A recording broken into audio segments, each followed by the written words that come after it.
उस फितने ने 10 साल मेहनत की है। 2014 से वो शुरू हुआ है और ये 2023 में आके उस फितने ने मुल्क को इस जो है वो नहज पे ला के खड़ा कर दिया। सियासी तौर पे बहरान, इंतज़ामी तौर पे बहरान और जुडिशरी को भी उसने बहरान में मुब्तला कर दिया। मुआशी तौर पे बहरान ये भी उसी का पैदा करता है। यानी वो फितना जो है वो एक बहरानों का मंबा है। हर बुराई, हर बहरान उससे जन्म लेता है। ये जो बहरान है जो जुडिशरी में है, जिसके ऊपर हम बात कर रहे हैं, इसका भी माखज़ वही है। हर बुराई उसी से शुरू होती है और उसी पे जाके ख़त्म होती है। मैं चीफ जस्टिस ऑफ पाकिस्तान से ये अपील करूँगा कि अब इस बात का जायज़ा लेना ज़रूरी हो गया है कि ये फितना जो है ये किस तरह से इस मुल्क में जो है इंट्रोड्यूस हुआ और किस तरह से पिछले 10 सालों से इस मुल्क को जो है वो बहरान दर बहरान जो है वो का शिकार कर रहा है। इतबार होना चाहिए, यकीन है, यकीन करना चाहिए।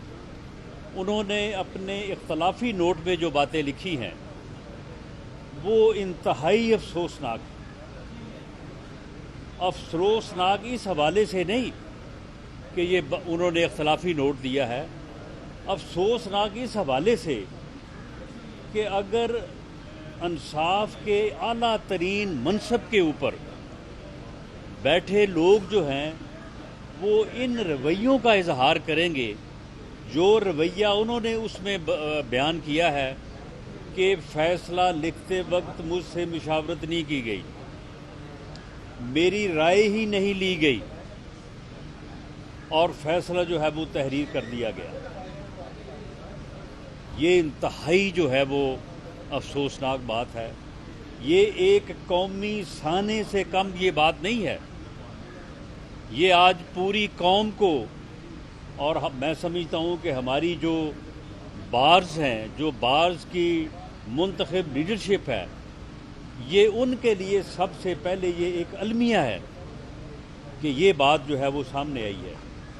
दूसरा अलमिया ये है कि काजी फैज़ ईसा की सरबराही में एक लार्जर बेंच ने जो है वो फैसला दिया, फुल बेंच, लार्जर बेंच ने, और उन्होंने 100 मोटो के मुतल्लिक़ एक बड़ा मुफस्सल फैसला दिया। वो एक अदालत का फैसला है, वो सुप्रीम कोर्ट के एक मुअज़्ज़ज़ जज का फैसला है। कानून के एक अदना तालिब इल्म के तौर पे मैंने आज तक ये बात नहीं सुनी कि सुप्रीम कोर्ट के बेंच के फैसले को सर्कुलर के ज़रिए से जो है वो इनफेक्टिव कर दिया जाए। ये भी आज हुआ है। और रजिस्ट्रार हाई कोर्ट ने, जिसकी मैं समझता हूँ कि एक मुअज़्ज़ज़ जज या एक सुप्रीम कोर्ट के बेंच के सामने कोई हैसियत नहीं है, उनकी रजिस्ट्रार के तौर पे जो हैसियत है वो अपनी जगह पे वो काबिल इज़्ज़त हैं, लेकिन एक सुप्रीम कोर्ट के बेंच के मुकाबले में उनकी राय और उनका सर्कुलर, और उस सर्कुलर के ज़रिए से सुप्रीम कोर्ट के बेंच को जो है वो इनफेक्टिव कर दिएगा। उनके फैसले को उन्होंने कहा ये फैसला जो है ये यहाँ पे लागू होता है, वहाँ पे नहीं होता, वहाँ पे होता है, वहाँ पे नहीं होता।